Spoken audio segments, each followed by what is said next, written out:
Hello and welcome back to No Bullshit. Today we're going to be trying something new. I've got a new format, a new setup for you guys, and I'm going to be trying to give you guys some extra special new content. That means I'm going to be recording live off the cuff more often as a way to try and get you guys more videos. But don't worry, we're still going to have the traditional No Bullshit videos all the time too. This is just something new I'm going to be trying, maybe sprinkling in on this channel, or I'm going to be posting more on my second channel, which I just renamed NoBS News. Yes, this is a news format. We're going to be talking live, reading articles, going over the news, very similar to what we did before, just with a little less editing and a little less production value. That way I could get you guys more videos quicker, because I've been reading the comments and it seems like some of you guys are frustrated that I'm not posting enough and some of my stories are coming out late. So this is my attempt to amend that problem. Now, enough housekeeping. Let's get right into today's story.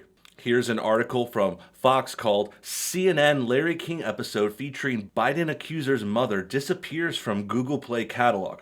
Now, this is very interesting for a couple of reasons. Before we get into it, I think a lot of you already know about the Joe Biden story, but essentially Joe Biden is the Democratic nominee now. It's not 100% official yet. They still have to have their meeting and officially nominate him, but he's basically the front runner and the only runner that's left. Now, Biden has sexual abuse accusation against him, and this is pretty serious because I don't know if you guys remember a few months ago or a few years ago, but the Democrats aren't too keen when someone gets accused of doing something like this, as they should be. I mean, this is a very bad thing if it's true, but we don't have enough details. We haven't had an investigation. We don't know yet, but the point of the matter is, a few months ago, Supreme Court Justice Brett Kavanaugh had a number of accusations thrown at him, and the press was more than happy to just jump on it, throw news stories around it everywhere. But now that Biden has an accuser that many think is much more legitimate, well, it's pretty surprising to hear no one in the news talking about it, except yours truly, of course. Anyway, this story has progressed a little bit because the whole accusation against Biden first came from one of his former staffers, and she said she had spoken to a few friends about it and also her mother. So that's what brings us to this Larry King episode. Basically, the accuser's mother called into a CNN show hosted by Larry King and was asking for him to give her advice about how to deal with this situation. This happened all the way back in the early 90s, so it's been a while now, but clips of that episode started circulating on Twitter, and it got a lot of people talking, and that's why it's not too surprising to see that CNN pulled the clip. But at the same time, this is showing that they have a lot of allegiance to Biden. This is like a proof of collusion. This is showing they're supporting Biden. They're covering up for him. Not only are they deleting bad stuff that they have from before, but they're refusing to talk about anything new. If you do a Google search on CNN for Tara Reid, that name does not show up anywhere, despite, the Christine Blasey Ford, the accuser for Brett Kavanaugh, they have hundreds of articles on her. Anyway, without further ado, let's go ahead and jump right into this sucker. The 1993 episode of CNN's Larry King Live, featuring an anonymous caller who was later identified as the mother of Biden accuser Tara Reid, was no longer listed in Google Play's catalog late Saturday. Twitter user JL Hamilton shared a screenshot showing the August 11, 1993 broadcast of Larry King Live was no longer listed in the Season 3 catalog of the iconic CNN talk show. Mysteriously, though, the August 10 broadcast, which is listed as episode 154, is followed by the August 12th broadcast, which is episode 155, suggesting that episode and the ones that follow could be incorrectly listed and off by a number. Fox News later verified the August 11th episode is not listed on the streaming service. It is unclear when it was removed from the catalog. Okay, there's the big news. It was certainly missing. And I think there's some kind of debate about what the number of it was and what the numbering of things were. It's hard to say. There's so many episodes of a show like this.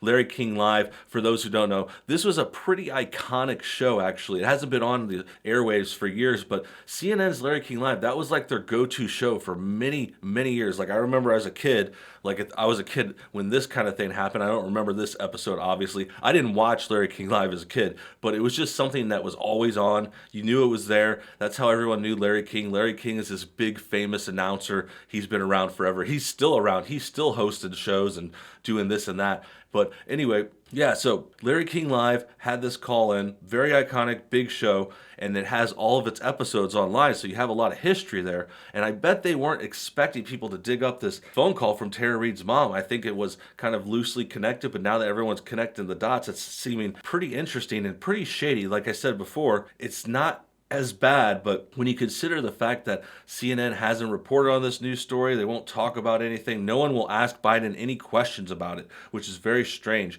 because that's all anyone would talk about with Kavanaugh. You could even go back to Trump, like that's all people would talk about. Like he had all these other accusers himself. There was the whole Stormy Daniels nonsense, him talking about him sleeping with someone, sleeping with someone else, there's a stripper, there's this, there's that. It was a crazy mess with all those accusations against Trump, and they had actually not as good proof as this Tara Reid thing with Biden. And then Biden also has other things working against him, like he's got this kind of creepy reputation. People talk about how he likes to sniff people and do stuff like that, just weird, awkward hand holding and bringing kids in for long hugs and smells. It's very strange, and you put all this together, and it seems like there is some credibility to things here. Again, I don't think we know the whole story yet. It's not all out there. Nothing's proven or factual, but it is interesting to speculate, and I do think the more greater point is it doesn't really matter if Biden's accusations are true. The whole point is people aren't covering these accusations like they covered other ones, and it's obviously a political thing. Neither CNN nor Google immediately responded to Fox News' request for comment. Fox News also reached out to the representation of Larry King and have not heard a response. Here's a tweet from the JL, the one that was mentioned. He's circled the little section there. A resurfaced clip from Larry King Live from 1993 appeared to include the mother of Tara Reid, who has accused Joe Biden of past sexual assault while Biden served in the Senate, alluding to problems her daughter faced while working as a staffer for the then U.S. Senator from Delaware. In a telephone interview with Fox News on Friday night, Reid confirmed that her mother called into the show. Biden's presidential campaign has adamantly denied Reid's allegations, but the video could be cited as evidence supporting Reid's allegation, even though her late mother in the clip does not specifically refer to a sexual assault claim. Yeah, I think it's maybe not specific enough, but it's definitely a sign in the right direction for this case. Again, it's not proof. We don't have video evidence or anything concrete like that, but you never usually do in these sorts of cases. It is a lot of he said, she said in all these situations. And again, obviously, I could be considered, politically motivated and wanting to believe this, but that's why I try to step back and just say, hey, it doesn't matter if it's true, but it definitely has some credibility, more credibility than these other accusations, which I thought were ridiculous too. I think a lot of this stuff is a waste of time, and perhaps it is political to bring up the Tara Reid stuff, but if this did in fact happen and there's some truth to it and we need to uncover that, this is the time. I mean, Biden's running for president.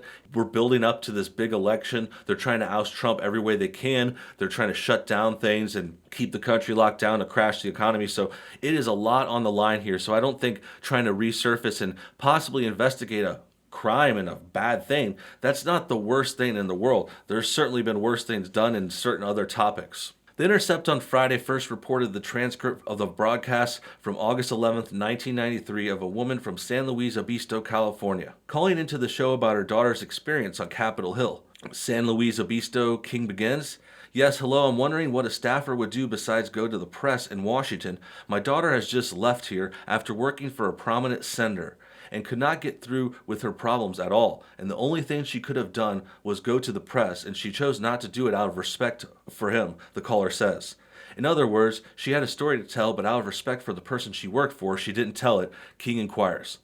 So those are some quotes from the clip. Sound pretty bad, pretty damning, pretty much admitting that there's a hush-hush kind of keep things quiet, don't report or rat people out kind of mentality in the government, in this kind of Senate government employee situation. And that's pretty much the antithesis of this whole Me Too movement. Me Too and Time's Up is kind of the thing that was combating that, saying, oh, there's these boys' rooms, people don't listen and believe women, and now that's what they want to do. But that's why it's super funny to see this happen now. Not funny if things are true. It's a very tragic, kind of terrible thing. If this happened to any of these girls, these are going to be things that stay with them for the rest of their lives. And anyway, yeah, it's just very ironic that the Me Too was started by a lot of liberals like this. We've discussed one before, like how Alyssa Milano, the actress, was like this big activist, big person pushing Me Too, specifically said, listen and believe here, listen and believe, women need to be heard. But then when it comes to accusing a prominent Democrat, specifically the one with the best chance currently to beat Trump, which is something, you can admit, I don't think he's going to beat Trump, but Biden was definitely the best looking candidate in all those crappy ones they had for the last couple of months. But at the same time, right now, it seems like he's fallen apart. I mean, not only do we have these accusations to deal with, but first and foremost, Biden's got to deal with like all his gaffes, his public speaking. He could barely form sentences. He could barely get ideas out there. That's the real problem here. And I think that might be another reason people haven't even got to these allegations, because if you can't form a sentence, if you can't do an interview or go on the news or make your campaign videos without waving people to give you notes and stuff, I mean, that's the first basic thing of a politician. So I think that's the problem. And that's the reason why we can't even get to these more specific things. We can't even get to Biden's policies because he's just fallen apart. He just looks really old, really decrepit, like his mental faculties are declining. He's slow to respond. He's jumbling words. He's mixing up dates. I mean, every single sign that he's getting too old, and the numbers don't lie either. This guy is pushing 80. He's almost up there, and by the time he's president, I mean, do we really think he's going to make it 4 years? Because I don't know if he's going to make it that far regardless, but the fact that he wants to be president and have like the toughest job in the world, that's certainly going to weigh down on him harder. That's true, the woman responds before King cuts away to a panel to discuss her claim. That woman was Jeanette Altimus, Reid's mother. Reid told news outlets including Fox. Later Friday, the Media Research Center found the clip in its archives, matching the information provided by The Intercept. Reid took to Twitter to confirm that it was her mother who called in to Larry King Live. And then we've got a Tara tweet here, and it says, "This is my mom, I miss her so much, and her brave support for me." Fox News reached out to the Biden campaign on Friday for comment. The campaign referred Fox News to a statement earlier this month from Biden Deputy Campaign Manager Kate Bennington that said, "What is clear about this claim, it is untrue. This absolutely did not happen. Vice President Biden has dedicated his public life to changing the culture and the laws around violence against women," Benningfield said. He authored and fought for the passage and reauthorization of the landmark Violence Against Women Act. He firmly believes that women have a right to be heard and heard respectfully. Such claims should be diligently reviewed by an independent press. Okay, well, I think Biden's trying to have it both ways here then, because basically they're saying they want to listen and believe women, but then when one says something they don't like, that's when they get silenced and pushed off, and Biden won't even really address it directly. He's having his campaign deputy person do it, and then on top of that, people like CNN and the regular mainstream media news, they're never asking these questions. They've had Biden on, they've had his press people on, they've had all kinds of instances where they could have reported on this or at least commented on the comments, and now they're taking and deleting clips and almost trying to hide the evidence. So I could see why this is a very sketchy story, and it's a very bad look for the likes of CNN, who should just be straight up called a liberal news network at this point. I think Fox was the one that called them out on this. Fox is the only one that's kind of commenting on this story, asking questions, putting the clips out there, at least giving the light of day to this situation, which is actually what the Biden campaign asked for. They're asking for the press to take care of the situation, but then at the same time, the left side won't talk about it. So that's why we're talking about it here. We're going to discuss things, and I want to talk about it more in the comments below. So thanks for watching today's video. Make sure you guys comment what you think about this story. Why do you think CNN's deleting clips and not talking about things? Why do you think Biden is trying to brush us off? Is there a lot of collusion going on here? Comment about that, and we'll talk about it below. I'm going to read the comments. I'm going to respond to some today because I really want to get this new format off the ground. I know it's not as clean and perfectly edited as before. I know I kind of stumble. I'm not the best speaker, but we're going to try our best to get more videos and more news out there for you guys. So make sure you comment below. Make sure you leave a like to get this thing going, and also check out the second channel because I'm going to be posting more videos like this every day starting very soon. So thanks for your time, and now have a great one.